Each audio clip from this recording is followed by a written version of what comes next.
some nice windy weather, which I greatly appreciate, and there's a lot of construction nearby too, so I hope you guys can actually hear me. It's kind of noisy out here, but today we're going a little bit back to the basics for the channel.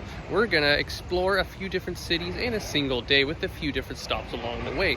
Today we're focusing on the cities of Micanopy and Gainesville, with our first stop being the Micanopy Historic Cemetery, followed by a little exploration of downtown Micanopy, where Amanda did more for her video, exploring filming locations for the Michael J. Fox movie Doc Hollywood. So you can, oh, here comes the rain.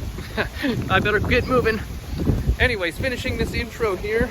After that, we're gonna check out the Devil's Millhopper Sinkhole, an amazing archaeological site in Gainesville.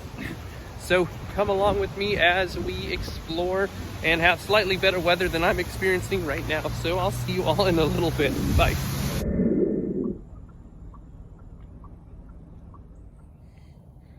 Some very impromptu stops. This was not on our itinerary, but we cannot pass up a historic cemetery, especially one founded in 1826. So we venture across the threshold into the Micanopy Historic Cemetery. You can tell from here that's going to be a beautiful burial spot. Look at this little one right up here too.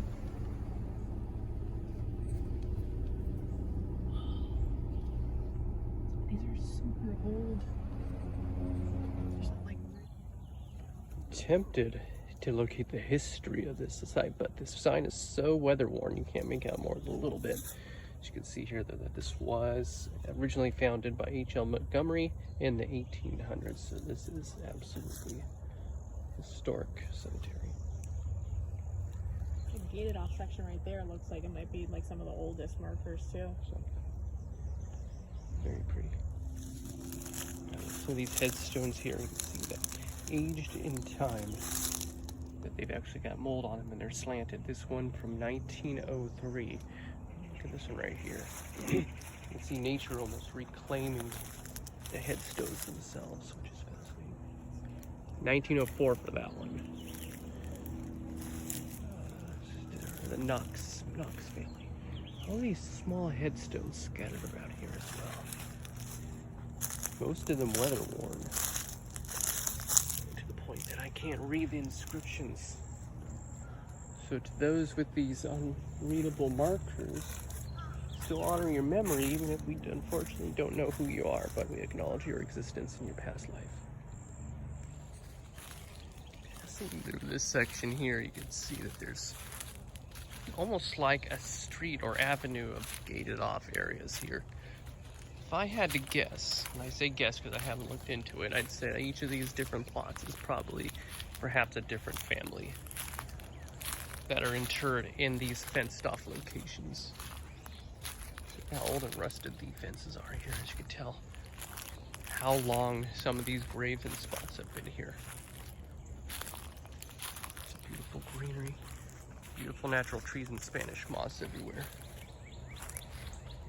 Here's a nice one. This is the Findlay family. Look at that, it's beautiful. Very cool. Joseph and Elizabeth Wolfenden, interred 1923 and 24 respectively, buried side by side. Right underneath these gorgeous trees.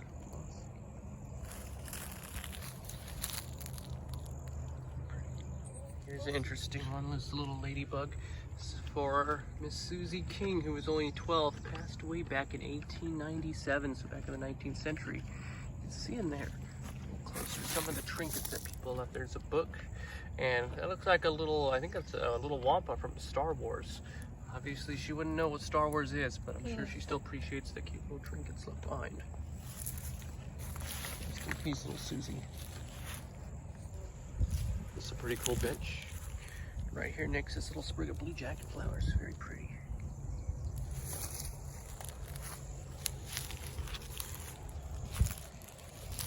Here at the interment of Mr. and Miss Morris.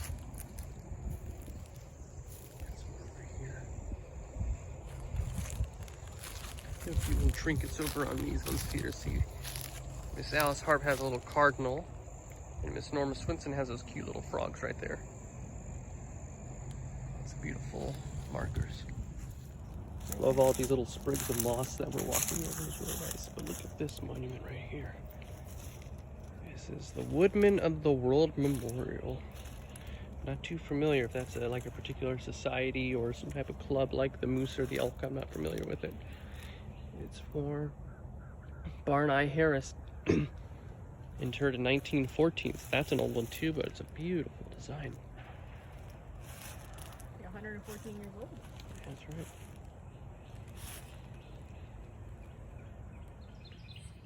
I always do love a little bit of sense of humor when it comes to the epitaphs here. Miss Idra Gates, this is absolutely the last time we're moving. I think she said that to, I presume, her husband, Mr. Warren. Incredibly unique. Oh yeah, married on Valentine's Day back in 1940. Hey, they're New Englanders. That's right. Born in Boston, born in New Haven. I like the part where it shows where they're married too. That's cute. Oh, wait, were they married on Valentine's Day? Yeah, so just mentioning back in 1949. Very nice. That's so nice. Very nice. I always told myself in doing these that I probably wouldn't give myself any sort of like catchphrase or anything like that. It's just not my style. But if there's anything close to it, it's a lesson that I have yet to learn. Bring bug spray. Lots of mosquitoes here. I'm going to be saying that for each of these outdoor exploration videos until I finally follow my own advice. Now, let's head that direction. What do you say? Let's see something historic. Let's go. Downtown Micanopy. With a random knight in shining armor, and because it works for Easter weekend, these little guys. Hi guys. I don't know why. Oh, and there's a caterpillar right there too. Hey, you want to come see your buddy? There you go. Look. I think he's freaked out by it. I kind of am too. Those are interesting. Maybe I should take them. I think I will. Wait, there's another one. I love it. What is going on here? Amazing things. Rabbits are multiplying, but they're little 3D print ones. Someone needs a 3D printed pig in tribute of Doc Hollywood. Reference? Yes. Yes. Yes. I say context, I should say, yeah. Filming locations for the movie Doc Hollywood with Michael J. Fox. Check out her video, though, because I'm not going to be covering that right now, and you'll have more context from her. I'm just fascinated by these little guys that are scattered all around There's town. another one here, too. Oh, yeah? We don't want to take all of them because we want other people to find all Yeah, of I them. guess. A little scavenger hunt or something. Yeah. Just walking down the street. Nothing out of the ordinary. Holy crap! What's happening? What is this building? It's a fine art gallery. Oh yeah, well I guess if you're a Wes Anderson fan, there's your Asteroid City poster, but it's being guarded by Bagul from Sinister, I guess. Interesting.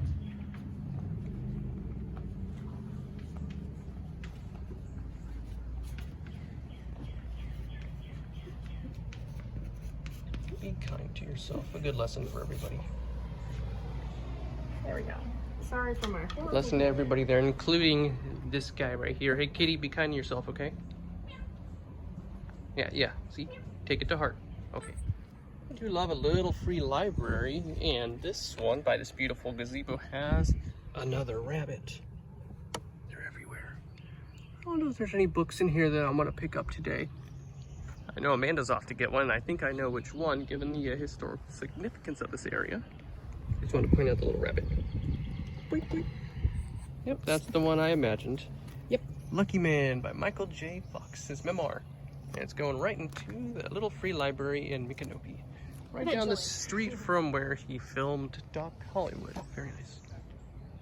Such a good touch. I also very much recommend this book. Was fantastic. Yeah. Want to pay it forward. Alright, first on the cache expedition, the Micanopy Historical Society Museum. This beautiful rustic building here, and the clue says, "Do you diet?" So there's a scale, a very old-fashioned scale you can see right there to the left of the open sign. Pretty sure that's going to be a clue as to where it is. Let's go check. Maybe underneath the building. I think I found it. Can go underneath this house here. There you are. I found you. What do we have inside? Oh, lots of goodies. Minnie Mouse. What is that? Oh, it's a little good luck cat. He's cute. Oh, lots of goodies. All sorts of goodies. Let's make my mark.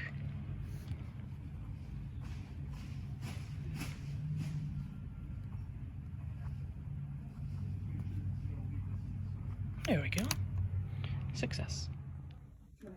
Yeah, just doing more filming for movie Doc Hollywood.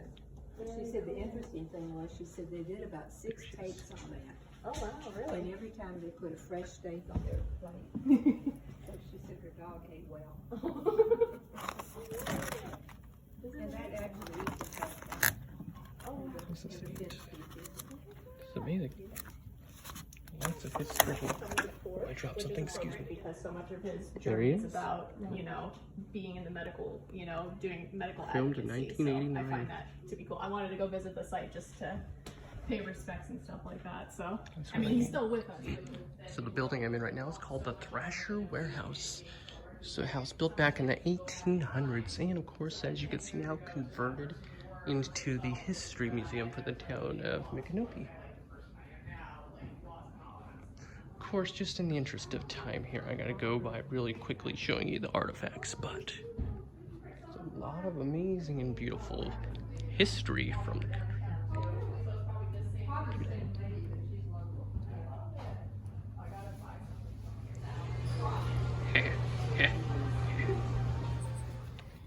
And they're back. These are the same spot that we found the ones that we came in. We took with us, and now they're back again. I'm telling you, they're multiplying. But we're only taking the 2 we already have. Yep. So this park actually has an interesting method for paying for entrance fees. As of today, in March of 2024, it's only $4 per vehicle, which is pretty good. $2 if you're biking. But instead of having someone that actually is at a booth, you actually need to pick up one of these little envelopes and either slip some cash into a box, which you drop into a pay box, or you sign on to their website and buy a day pass with a credit card and mark that on here and leave this in your car. Just a heads up, if you're going to plan on visit here, bring cash or have data to access the internet, basically. Kind of interesting. So in lieu of a standard visitor center for Devil Millhopper Park, you instead have this little rotunda, open air, which sort of gives you a little bit of information on how a sinkhole is formed. It shows you here a diagram of erosion gradually eating away at the limestone that comprises the bedrock of the ground. I'm sure there's a lot more of a technical explanation out there, but that's just the quick and dirty. I like this very peaceful little fountain right here as well. So we're going to be heading a little further in, and we're going to see what we can find and how far we can actually progress into the sinkhole itself. Go check it out. Read on the sign right here that the sinkhole has been around since the 1800s, and it's long been a tourist attraction. But it's changed over the years a little bit in that it's become a little bit less accessible. You used to be able to take a boardwalk down into like the near depths of the sinkhole, if I recall correctly. And nowadays, I believe the accessible boardwalk has been lessened a little bit, so you can't go as far down. But we're gonna see how far we can go. A little forward right here because look at this tree right here. This poor uprooted tree. It's a beauty though, isn't it? Look at that, you can see all the roots exposed and some cobwebs hanging from the roots and everything. You can barely see. Way down there, the hill slopes down, and that's where we're going to be heading pretty soon. So we begin the descent along the series of boardwalks leading almost 120 feet deep into the ravine, into the sinkhole. Now, as we descend, there's a myths surrounding the legend of the sinkhole, made by the Tamukwa people of the region. Let's look over here. What were you just saying? I was just like, I don't feel like we're in Florida. Here we go. This is Deer Run Ravine. You can see here the stream that passes down there. Definitely feels like we're in the Appalachians. I'd say not so much California from because there's not considerable lack of redwoods, but still altogether different. What they say? Different locale and different biome than we're used to seeing out here. Now to continue my story as we descend, the myth passed down by the Tumaquan people of the region was that there was a princess of their tribe that was coveted by a demon that pursued her. Now, after the woman, the chief sent out some braves to try and track her down, and when they tracked the demon back to his home, he caused the ground to collapse beneath them, trapping them in the mud and the dirt at the very bottom of the ravine. Now, the princess was saved by her father, who slew the demon and cast him back into the pit. But for the warriors who was lost, their tears continue to pour, which you can hear far below us, the tears of the chief and his daughter, who lost their lives and their tribe's people at the hands of the demon. And that great battle is what caused the sinkhole below us. Of course, I speak from a mythological standpoint. From the scientific standpoint, the more boring, but probably accurate version does involve groundwater sleeping in through the limestone over time, causing the ground to dissolve out from underneath it and creating this enormous sinkhole that you see before you here at the bottom. You see, once we get to the bottom, I'll show you the elevation. But yeah, it's a very generous archaeological site because there are a lot of fossils and different artifacts found from creatures that used to inhabit this region. Let's go a little further, down to the apex. And here we are at the bottom of the sinkhole known as the Devil's Millhopper.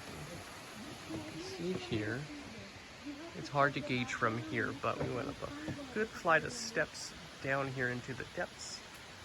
And this is going to be as far as we can go, unfortunately, but it's interesting just to see this kind of biome and natural climate out here in Florida, of all places. Beautiful. Ah, yes, the Carolina wren.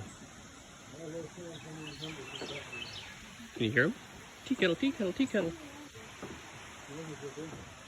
The reason I'm focusing on that guy is we have one that has a nest outside our home back in Clearwater who wakes us up at 6 a.m. every day, sometimes even earlier. So hearing that sound that you hear in the background, that bird call, is very familiar to me because I equate it with the lack of a good night's rest. Darn bird. Nah. No ill feelings to the wren. And they're part of nature's beauty. We respect it and admire it, even if it does wake us up before the crack of dawn. 130 steps up and down the Millhopper pathway conquered. Onwards to the nature trail, but not too far because that was an exhausting climb. But as with any state park, there are geocaches to seek out, and therefore my journey here remains unfulfilled until I find at least one. This is not the walkway for the Millhopper, but it's on a suspension bridge across the trail. There's something moving around there. You got a map I can kick into that creek real quick? Hey. It's the skunk ape, actually, that's what it is. Let's go find him. That's probably just a squirrel. Beautiful bridge. Even more beautiful for the fact that... Dum-da-dum. Come here, you little... There it is.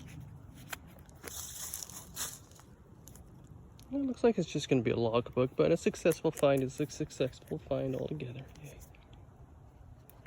So we got the visitor center here. The clue for the geocache was one word, Stelpert. And I don't know what that means, but a very friendly park ranger kind of coyly nodded us in the direction over here.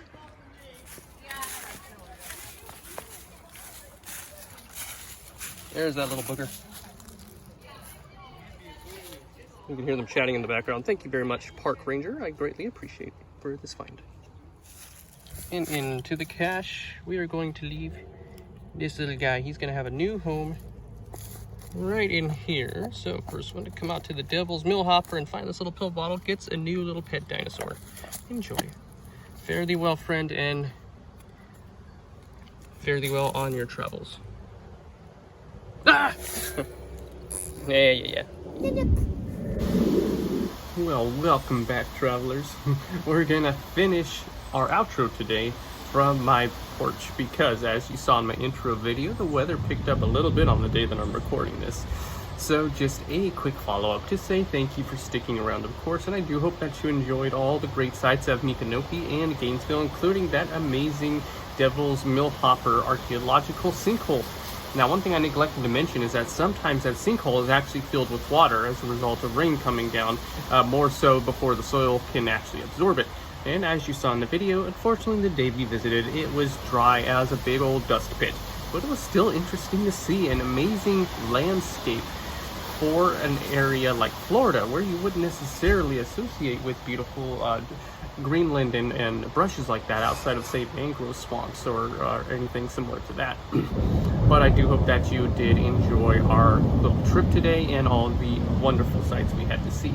And of course, there's always much more to see in the forthcoming days, so we will see what lies in store next. But thanks for traveling with me as always, and remember, bring bug spray when you're going outside. Till next time, guys, I'll see y'all later.